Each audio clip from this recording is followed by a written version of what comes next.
우리 창세기는 그 내용이 무슨 내용이냐면 하나님의 천지 창조와 노아 홍수 심판, 이 사건을 통해서 하나님께서 하나님의 마음 이야기를 담은 역사 이전의 역사, 원역사 이야기로 시작이 됩니다. 이어서 모리아산 번제로 하나님과 친구가 된 아브라함 이야기가 12장에서 25장까지의 내용이고, 흉년의 100배 결실을 거둔 이삭 이야기가 창세기 26장에 기록이 되어 있습니다. 12아들로 12지파의 기둥을 세운 야곱 이야기가 27장에서 36장까지의 내용이고, 족장 세 사람의 가나안 이야기가 큰 민족을 만들기 위해 요셉이 입애굽한 이야기로 끝을 맺습니다. 그래서 37장에서 50장까지의 내용이 바로 요셉의 이야기가 기록되어 있습니다. 그리고 출애굽기는 요셉의 입애굽 후, 그러니까 애굽에 들어간 후 400년이 지나 히브리 민족이 첫 번째 유월절을 지키고 출애굽한 이야기입니다. 출애굽의 표면적으로 나타난 이유는 애굽 제국의 박해 때문이었지만, 실제로는 그 외관성이 나타난 것은 그렇고 실제적인 것은 하나님과 히브리 민족 사이에 모든 민족을 위한 제사장 나라, 곧 세계 선교 비전인 제사장 나라 언약을 세우기 위해서 출애굽의 대역사가 시작된 것입니다. 레위기는 5대 제사를 비롯한 제사장 나라의 거룩한 시민학교 교과서이며, 민수기는 광야 40년 동안 모세에게 제사장 나라 교육을 받은 만나 세대 이야기가 담겨 있습니다. 신명기는 만나 학교 졸업식 부흥의 설교입니다. 그러니까 출애굽기, 레위기, 민수기, 신명기의 내용은 그 중심 인물인 모세를 통하여 족장들에게 주신 하나님의 비전이 성취되어져 가는 과정의 이야기가 담겨 있는 책입니다. 그래서 오늘 설교 제목이 제사장 나라 비전을 받은 모세입니다. 첫째, 하나님께서는 모세를 부르셨습니다. 성경은 하나님께서 하나님의 뜻과 계획을 이루어 가실 때 반드시 하나님은 사람을 은혜의 방편과 도구로 사용하시기를 기뻐하신다. 이 내용이 일관되게 진행되는 하나님의 역사 가운데 나타나는 이야기예요. 그 하나님의 역사 가운데 하나님의 주권과 섭리에 따라 하나님은 인간을 구속사의 도구로 사용하시더라 하는 거죠. 그렇다고 인간을 단순한 꼭두각시로 사용하신다는 말이 아닙니다. 하나님의 뜻에 대한 도덕적 책임과 순종을 통하여 책임을 다하도록 하여 하나님의 은혜와 복을 누리게 하시더라. 창세기 15장 13절로 14절에 여호와께서 아브라함에게 말씀하시기를, 이 유명한 성경 구절입니다. 너는 반드시 알라. 내 자손이 이방에서 객이되어 그들을 섬기겠고 그들은 400년 동안 내 자손을 괴롭히니 그들이 섬기는 나라를 내가 징벌할지며 그 후에 내 자손이 큰 재물을 이끌고 나오리라.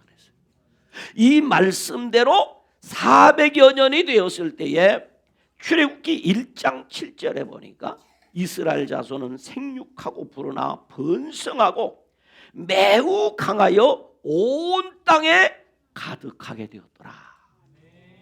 무엇대로 되었다는 얘기입니까? 말씀대로 되었다. 따라 주여, 내 인생도 말씀과 같이 되게 하옵소서.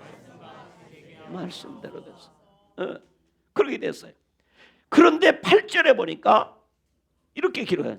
출애굽기 1장 8절에 보니까 요셉을 알지 못하는 새 왕이 일어났다. 요셉을 알지 못, 지난 과거의 역사를 모르는 이 히브리인들이 왜 이 땅에 왔고 이 히브리인 때문에 우리 민족이 어떻게 그 위기 가운데 살았는가를 모르는, 과거의 역사를 모르는 새 왕이 애굽의 왕이 되었다. 그 11절에 보니까 무거운 짐을 지워 괴롭게 했다. 12절에 보면 학대했다. 13절 14절에 보면 어려운 노동을 엄하게 시켰다 라고 했습니다. 그러나 출애굽기 1장 12절에 학대를 받을수록 더욱 번성하고 어려울수록 더 잘되고 힘들수록 더 은혜가 넘치고 그랬단 말이에요.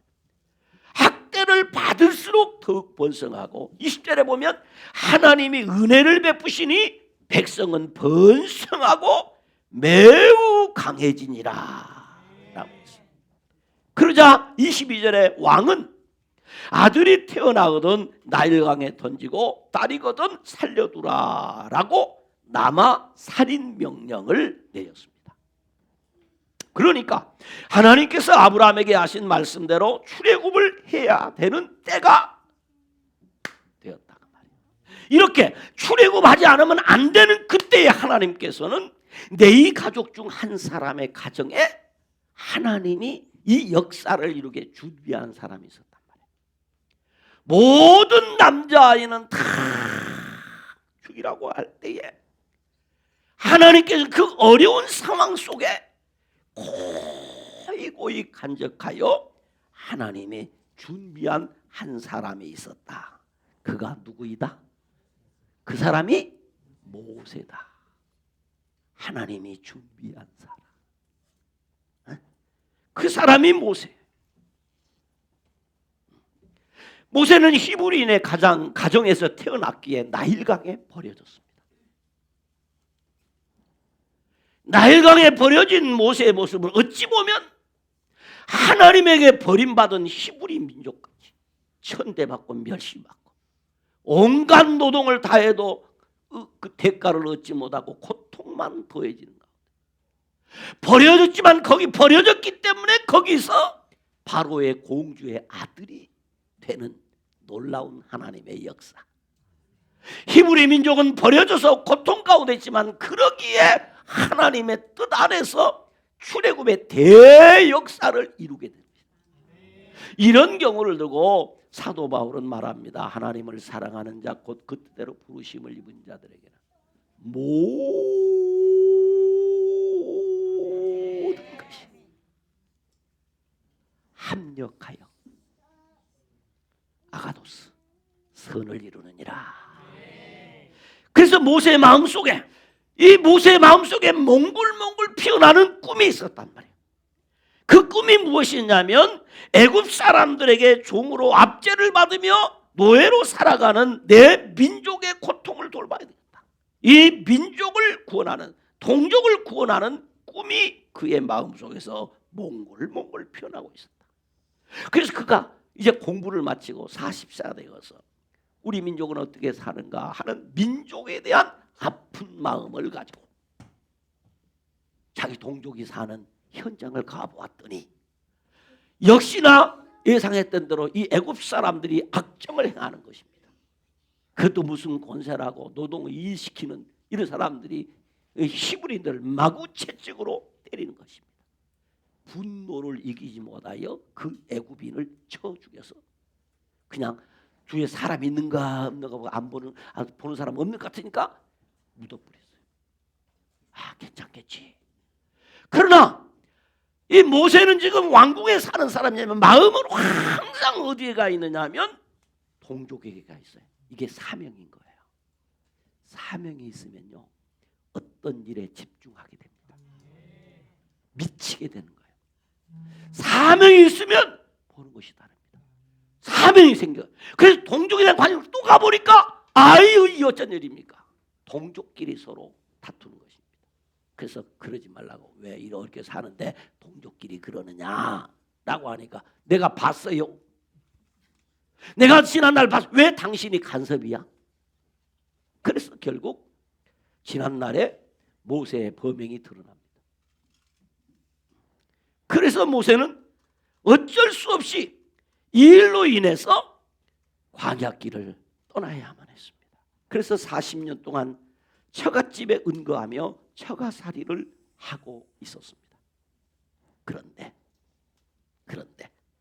애굽 왕이 죽은 겁니다. 그래서 새로운 왕, 라이벌이죠. 모세가 그 자리를 가야 되는데 그 사람이 왕이 되어 있는 겁니다.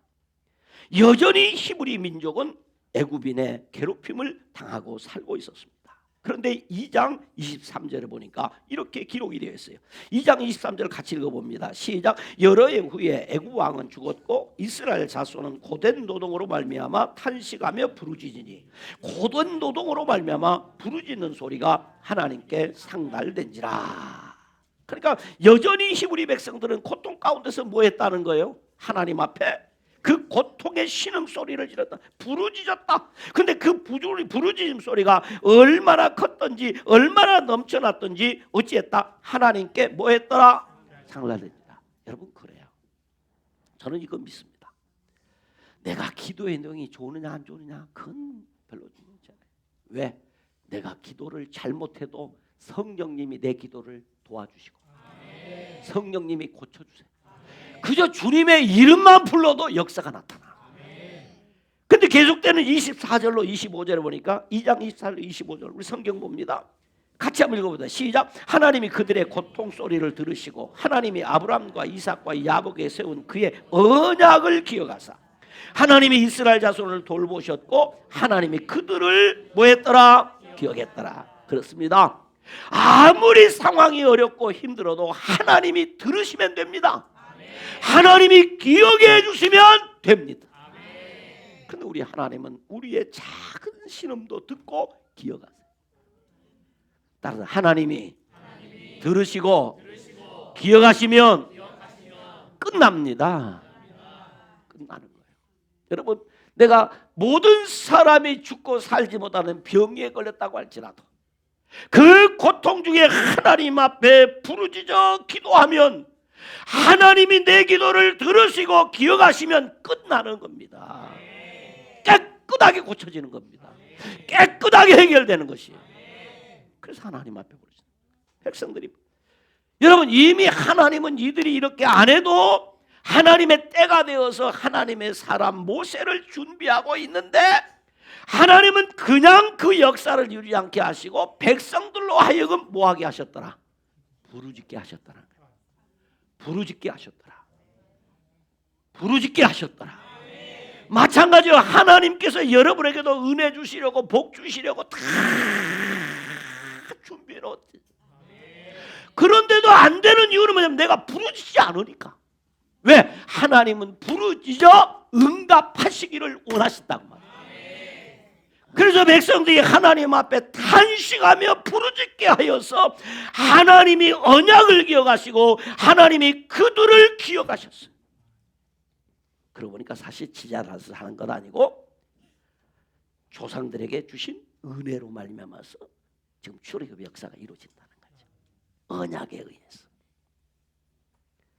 그래서 히브리 민족 구원을 위해 준비한 그 한 가정에서 준비한 그 사람을 40년 동안 이론 교육을 잘 하고 40년 동안 광야에서 최적화되도록 훈련을 하셨어요. 최적화되도록. 왜? 광야의 지도자가 돼야 되니까. 이 광야에서 지도자가 되는데 바다에 가서 훈련하면 안 되잖아요. 40년 동안 어떻게 백성들을 이끌어야 되는지 백성의 지도자가 돼서 완벽한 행정교육을 받은 후에 실제 이제 광야의 지도자에서 최적화되도록 40년 동안 교육을 했어요. 그러니까 문무를 견비했다는 거예요. 그래서 때가 딱 되니까 하나님의 산 호렙에 있는 떨기나무에서 사라지지 아니한 불꽃 가운데 임재하신 하나님께서 떨기나무 불꽃 가운데서 모세야, 모세야 하고 부르십니다. 익숙한 곳입니다. 모세가 자주 올라가는 산입니다. 그런데 거기 떨기나무, 이 떨기나무는 아주 쓸모없는 나무예요. 나무에 어느 날 늘 지나다니는 그 길인데 거기에 가보니까 불이 붙은 거예요. 그런데 이상하게 불이 붙어 있는데 불이 사라지지 않는 거예요. 아지랭이도 아니고.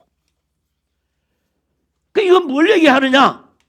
이 황량한 광야에 버려진 나무처럼 볼품이 없이 자란 이 떨기나무는 허물과 죄로 볼품없고 쓸모없는 인간의 모습이라면, 떨기나무에 붙은 사라지지 않는 불꽃은 신비한 능력으로 우리와 함께 하시는 하나님, 우리와 세상 끝날까지 함께 하시는 하나님을 예표한다고 할 수 있습니다.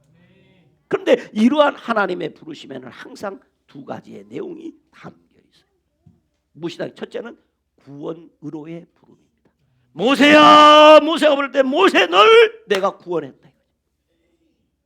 내가 너의 구원자다. 그래서 하나님께서 나일강에 버려진 모세를 건져주셨어요. 두 번째 부르심에는, 하나님의 부르심 속에는 하나님의 사명의로의 부름. 반드시 하나님이 부르신 자에게는 그가 해야 될 일이 있단 말이에요. 그것이 사명인 거예요. 그래서 본문 3장 7절로 8절에 하나님께서는 말합니다. 나는 아브라함의 하나님, 이삭의 하나님, 야곱의 하나님, 곧 너의 조상의 하나님이다 라고 하시면서 말씀하기를 본문 7절로 8절을 꼭 읽어봐야 됩니다.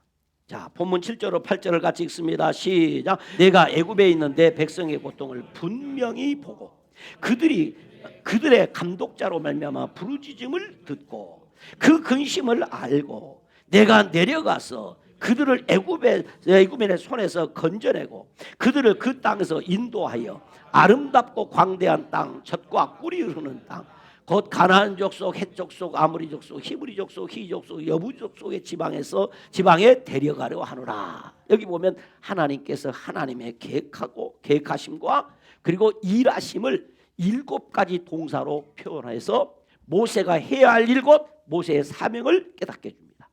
그러니까 모세가 해야 할 일은 모세가 만들어서 모세가 계획해서 하는 일이 아니라 하나님이 계획하시고 하나님이 다 아시고 하나님이 직접 하는 일이다 이 말이에요. 그래서 뭐라고 그러냐? 하나님은 보고 듣고 아신다. 그 다음에 또 뭐라고 그랬어요? 내가 뭐해서? 내려가서. 이게 출애굽기 3장에서 11장까지 내용입니다. 보고 듣고 알고는 1, 2장의 내용이고 내려가서 하는 말은 3장에서 11장까지. 그 다음에 또 뭐라고 그랬어요? 그들을 애굽인의 손에서 뭐하고? 건져내고. 12장, 출애굽기 12장 내용이에요. 그 다음에 뭐라고 그랬어요? 그들을 그 땅에서 뭐하여? 인도하여. 13장에서 24장까지 내용이에요. 그들을 인도하. 24장까지 인도하죠. 그 다음에 마지막에 뭐 그랬어요? 마지막에 그들을 데려가러 하노라. 이 데려간다. 25장에서 40장까지의 내용입니다. 내가 보고 듣고 알고 내려가서 건져내고 인도하여 데려가러 하노라. 이건 하나님의 일하심의 모습이에요. 하나님은 그 백성의 고통을 보시고 부르짖음을 들으시며 근심을 아셨어요.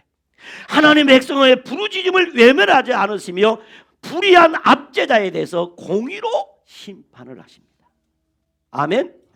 그래서 우리가 하나님 앞에 부르짖으면 하나님이 그것을, 우리가 부르짖는 것을 뭐하고 계신다? 뭐하고 계신다? 보고 계신다.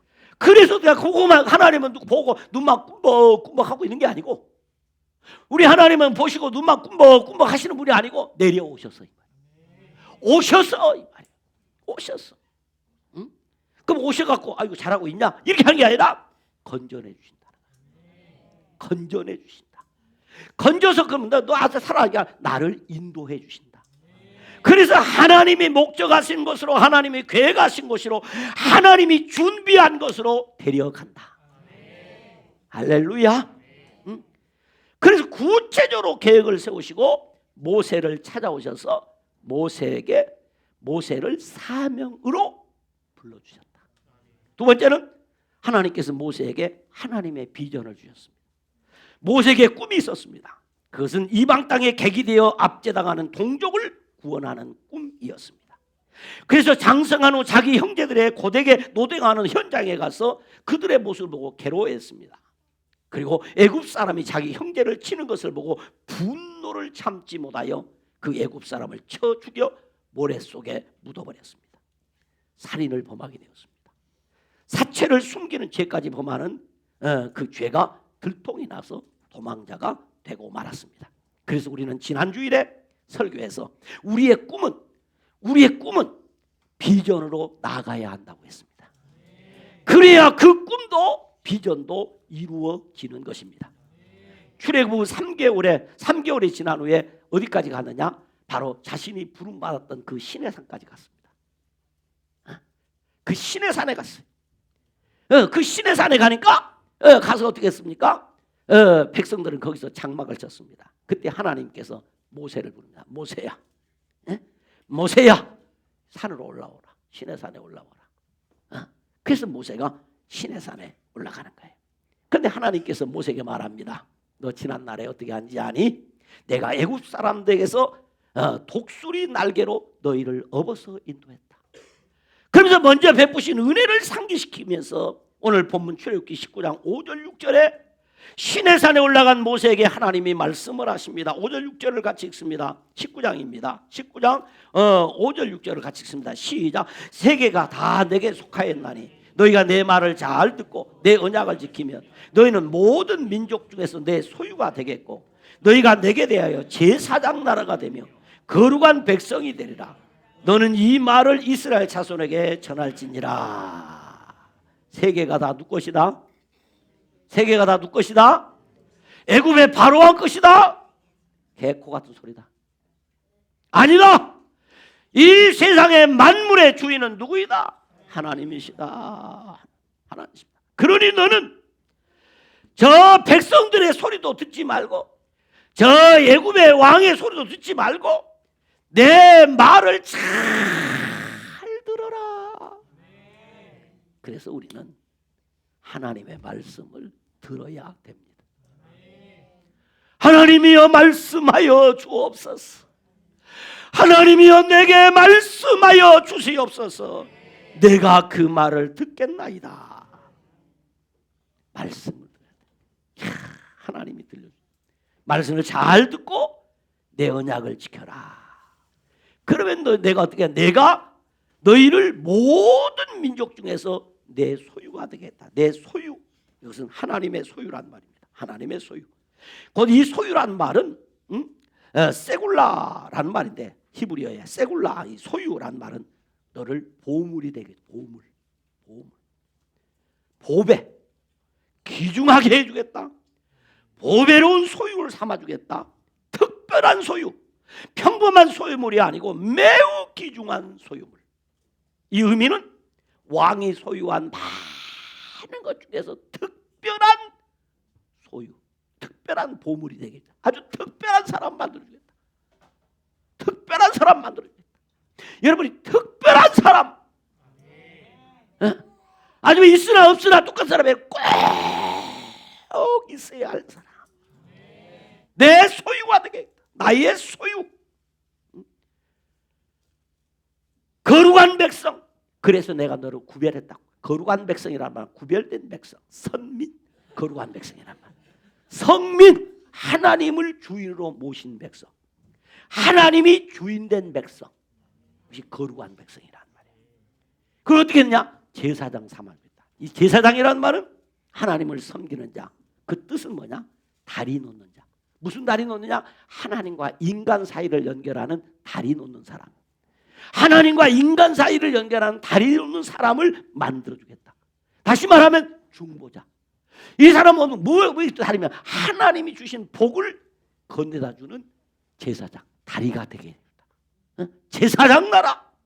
제사장 나라. 한 민족이 모든 민족에게 복이 되는 나라를 제사장 나라라고 해요. 이 말을 듣다 보니까 생각나는 거 있죠? 그게 창세기 12장 3절 말씀이죠. 너로 인하여 모든 민족이 복을 받는 거예요. 너가 2절에 복이 될지라. 복이 되리라. 다시 말하면 축복의 통로가 돼요. 그러고 보니까 이것은 모세에게 주신 이 말씀은 누구예요? 아브라함에게 주신 그 비전이 지금 누구에게 왔다? 모세에게 왔다. 하나님이 이스라엘 택하시고 보물처럼 보호하시고 복을 주셨는데 그 목적이 있다는 것입니다. 곧 하나님의 복을 받아 모든 민족을 하나님과 다리를 놓아 복을 받도록 하기 위함이다. 너는 복이 되어 땅의 모든 족속이 너로 말미암아 복을 얻을 것이라. 곧 아브라함에게 주신 하나님의 비전을 모세에게 주신 것입니다. 그런데 이 비전은 모세에게 주고 끝나는 것이 아니라 우리에게 주셨습니다. 믿기를 축원합니다. 하나님이 모세를 부르신 목적은 아브라함과 요셉을 택하여 부르신 목적과 같이 개인이나 민족만이 아니라 모든 민족에게 축복의 통로가 되도록 하기 위한 것이었습니다. 그러므로 제사장 나라는 하나님의 소유된 하나님의 거룩한 백성입니다. 그래서 성경은 말합니다. 나는 너희 하나님이 되겠고 너희는 내 백성이 되리라. 나는 너희의 하나님이 되겠고 너희는 내 백성이 되리라. 그런데 베드로전서 2장 9절에 보니까 신약의 성도들에게 너희는 택하신 족속이요 왕같은 제사장들이요 거룩한 나라요 그의 소유된 백성이라고 했습니다. 그리고 예수님께서는 말하기를 너희는 온 천하에 다니며 만민에게 복을 전파하라. 복음을 전파하라. 다시 말하면 제사장 나라의 비전을 이루며 살아라. 그러므로 제사장 나라 비전은 바로 아브라함에게, 요셉에게, 모세에게 그리고 나에게 주신 하나님의 비전입니다. 마지막 모세는 하나님이 주신 비전에 순종했습니다. 하나님은 550여 년 전 아브라함에게 하셨던 약속, 그 약속을 이루고자 모세를 구원자로 부르시고 출애굽기 3장 9절에 이렇게 말합니다. 이제 가라. 이제 가라. 다시 말하면 바로 지금 가라. 지금 머뭇거리지 마라. 고민하지 마라. 그냥 가라. 그러면서 말합니다. 이제 내가 너를 바로에게 보내어 너에게 내 백성 이스라엘 자손을 애굽에서 인도하여 내게 하리라. 내가 하겠다는. 하나님은 모세에게 주신 사명과 비전에 뭐하라? 순종하라고 하십니다. 그러나 순종할 수 있다 없다. 순종할 수 있다 없다. 여러분, 자 모세가 아멘하고 순종할 수 있을까요 없을까요? 여러분 한번 생각해봐요. 어느 날 하나님 딱 불렀다. 아멘하고 순종할 수 있습니까? 순종합니까? 않잖아요. 못하잖아요. 모세도 마찬가지예요. 할 수 없어요. 왜? 애굽 왕이 출애굽을 허락하지 않습니다. 왕이 못하는데, 왕이 안 하는데 하겠어요. 두 번째는 백성들이 모세를 어디서라도 껌이야. 어느 날 생뚱맞게 지금 40년 지나니까 잊혀진 사람. 여러분 40년 전에 잊혀진 사람입니다. 40년에 벽보에 붙은 사람이에요. 무슨 벽보? 도망자를 찾습니다. 이 사람은 살인죄를 입었습니다. 이 사람은 시체를 유기했습니다. 백성들이 모세를 인정하지 않습니다. 세 번째는 이제 가야 될 약속의 땅 가나안이 빈 땅입니까? 오늘 성경에 분명히 했잖아요. 거기 지금 사는 족속이 6족속이 명단이 나왔잖아요. 이미 거기 내가 이사를 가야 돼. 그 집에 이미 이사 갔더니 다른 사람이 전세 얻어서 와버렸네.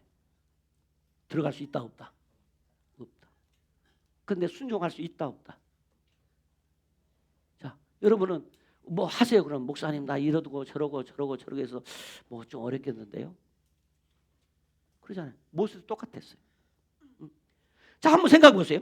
모세도 자신이 생각하면 자 40년 전 자신이 뭐 했어요? 이스라엘 히브리 민족을 구원하다가 뭐 했죠? 실패했잖아요. 실패한 경험 때문에 80세가 되어서 자신이 사명과 비전을 받았다고 해도 순종하기가 쉽지 않아. 할 수 없어요. 그래서 모세는 말합니다. 내가 누구이기에 이기에 바로에게 가며 이스라엘 자손을 애굽에서 인도하여 내리까. 내가 누구이기에 할 수 없다는 거죠. 또 하나님이 400년 동안 이스라엘에게 나타나지 않으시기 때문에 모세를 비롯한 히브리 백성들이 하나님을 안다 모른다. 나 하나님 이름도 모릅니다. 나를 보내신 분이 누구세요? 모릅니다. 그래서 모세는 말합니다. 내가 이스라엘 자손에게 가서 이르기를 너희의 조상의 하나님이 나를 너희에게 보내셨다 하면 그들이 내게 묻기를 그의 이름이 무엇이냐 하리니 내가 무엇이라고 그들에게 말할까? 못 간다는 겁니다. 하나님 모른다. 세 번째는 모세는 말을 잘 못한다. 난 말이 둔합니다. 그래서 모세는 나는 본래 말을 잘하지 못하는 자라. 나는 입이 뻣뻣하고 혀가 둔한 자라. 그러나 모세는 어땠다? 순종했습니다. 모세는 뭐 했다고요? 순종했어요. 어떻게 순종했을까요? 어떻게 순종했을까요? 모세를 찾아오신 하나님께서 모세에게 출애굽기 3장에서 4장까지 반복하여 하는 말이 있어요. 반복하여. 약 78회가 나오는데 이르시되 하나님이 이르시되 하나님이 모세에게 이르시되 여호와께서 이르시되 여호와께서 모세에게 이르시되 라는 표현이 무려 78회가 나와요. 그러니까 하나님께서 모세에게 말씀하셨어요. 아멘. 그리고 모세는 그 말씀을 듣고 또 듣고 또 들었습니다. 그러니까 하나님의 말씀을 들으면 어떤 일이 벌어져요? 하나님 말씀을 들으면 여러분이 하나님 말씀을 들어야 되는 이유가 있어. 하나님의 말씀을 듣고 또 듣고 또 듣고 또 들으니까 믿음이 생겼어. 듣고 또 듣다 보니까 믿음에 싹이 났어. 잎이 피었어. 꽃이 피었어. 그래서 30배, 60배, 100배의 열매를 맺게 된 겁니다. 그래서 베드로는 말합니다. 예수님께서 깊은 데로 가서 그물을 내리라고 하실 때 선생님 우리들이 밤이 새도록 수고하였으되 잡은 것이 없지만은 그 다음 뭐라면 말씀에 의지하여 내가 그물을 내리리라. 하나님의 말씀을 듣는 중에 그게 믿음이 생겼어요. 그러므로 모세는 순종할 수 없었지만 하나님의 말씀을 들음으로 순종할 수 있었습니다. 두 번째입니다. 그거 갖고 안 됩니다. 기도로 순종할 수 있었습니다. 출애굽기 보면 이렇게 나옵니다. 모세가 하나님께 아뢰되 모세가 여호와 앞에 아뢰되 모세가 이르되 모세가 여호와 앞에 아뢰어 이르되 이 말이 아주 여러 번 나와요. 그러니까 모세가 하나님의 말씀을 듣고 순종할 수 없을 때 하나님의 말씀이 이해가 안 될 때 상황이 말씀대로 안 될 때 자신의 능력으로 할 수 없을 때 하나님 앞에 뭐 했다? 아랬다. 그러면 하나님 앞에 아뢰는 것이 무엇입니까? 기도죠. 하나님 내 사정이 이래요. 하나님 나 잘 모르겠어요. 하나님 나 힘이 없어요. 하나님 나 괴로워요. 하고 하나님께 아뢰는 것이 뭐다? 그래서 우리 금요일 날 철야기도 가는 거예요. 그래서 새벽기도 오는 거예요. 아멘? 모세는 할 수 없는 일을 기도로 순종할 수 있었습니다. 타락한 내 생각, 타락한 내 판단이 앞서서 하나님의 말씀이 믿어지지 않고 말씀에 순종할 수 없을 때 기도하면 믿어지고 기도하면 순종할 수 있습니다. 기도하면 믿어지고 기도하면 순종할 수 있습니다. 모든 상황과 환경이 바뀐 것은 아무것도 없었습니다. 그러나 말씀을 듣고 또 듣고 기도하고 또 기도함으로 하나님이 주신 사명과 비전에 순종할 수 있었습니다. 그러므로 불신앙과 불순종의 벽은 말씀과 기도 앞에 무너집니다. 여러분의 마음에 불신앙이 불순종이 가득합니까? 하나님의 말씀과 기도 외에는 이것을 이기는 방법이 없습니다. 모세가 말씀과 기도로 순종하자 하나님께서 놀랍게 역사하셨습니다. 이것은 모세가 기도하니까 그리한 것이 아니라 이미 하나님이 이것을 세팅하고 다 준비해놓고 하나님께서 말씀과 기도로 순종하는 모세를 위해 준비한 것입니다. 어떤 일이 벌어졌습니까? 마른 막대기가 능력의 지팡이가 되었습니다. 마른 막대기가 기적의 지팡이가 되었습니다. 마른 막대기가 축복의 지팡이가 되었습니다. 하나님께서 모세가 하나님의 말씀과 기도로 순종하자 필요한 사람을 붙여주셨습니다. 어려운 일을 만날 때마다 필요한 말씀과 능력으로 역사해 주셨습니다. 구원의 길을 열어주셨습니다. 낮에는 구름기둥, 밤에는 불기둥으로 인도해 주셨습니다. 앞길에 장애물인 홍해를 마른 땅처럼 건너게 해주셨습니다. 원수와 대적자들을 멸하여 주셨습니다. 반석에서 생수가 솟아나게 해주시고 만나와 메추라기를 내려주셔서 아침 저녁으로 먹게 해주셨습니다. 하나님 주신 사명과 비전을 이루도록 때마다 시마다 말씀을 주시고 인도해 주셨습니다. 축복하는 자에게는 복을 주시고 저주하는 자에게는 저주를 내주셨어요. 40년 동안 광야에서 인도해 주시고 몸에 옷이 낡아지지 아니하도록 해주시고 발에 신이 헤어지지 아니하도록 했습니다. 그러므로 불신앙과 불순종의 벽은 말씀과 기도 앞에 무너집니다. 사랑하는 알고 형제자매 여러분, 종교개혁자 존 칼빈은 자신을 믿지 않는 것은 성경적으로 매우 유용한 것이지만 하나님의 인도하심을 신뢰하지 못하는 것은 불신앙보다 더욱 무서운 죄에 가까운 것이다 라고 했어요. D.L. 무디 목사님은 모세의 생애를 3등분하여 이렇게 정리를 한 것을 보았습니다. 처음 40년은 자기가 무엇이 된 줄 알고 산 40년이고 다음 40년은 자기가 아무것도 아니라고 생각하며 산 40년이요. 마지막 40년은 하나님께서 자기가 아무것도 아니라고 생각하는 사람들에게 역사하심이어서 이루신 하나님의 역사였다. 바로 저와 여러분의 삶이 그렇게 되기를 주님의 이름으로 축원합니다.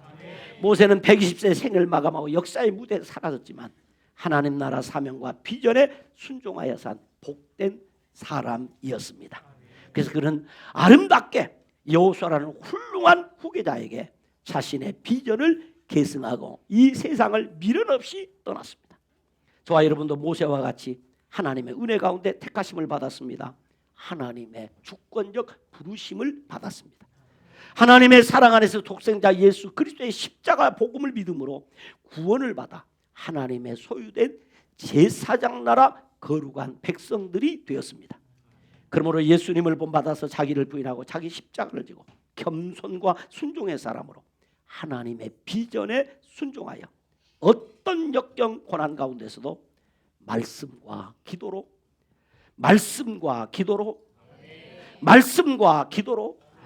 불순종과 불신앙을 벽을 무너뜨리고 하나님 주신 사명과 그 비전에 순종하는 삶을 살아내시는 은혜가 있기를 주님의 이름으로 축원합니다. 아버지 하나님의 은혜를 감사합니다. 긴 시간 모세를 흉내내 보았습니다. 모세가 하나님 앞에서 아침부터 저녁까지 백성들에게 하나님의 말씀을 강론했듯이 종이 평일보다 더 긴 시간을 설교했습니다. 하나님, 그런데 그 모세의 광야의 설교를 들었던 이스라엘 백성들이 그 말씀에 순종함으로 다 복을 받아서 순적하게 가나안 땅에 입성하여 가나안의 축복을 제사장 나라의 은총을 누리며 살았듯이 오늘 이 말씀을 들은 사랑하는 모든 성도들이 하나님의 말씀에 순종함으로 다 복을 받게 하여 주옵시고 다 은혜 받아 살게 하여 주옵소서. 예수님 이름으로 기도드리옵나이다. 아멘.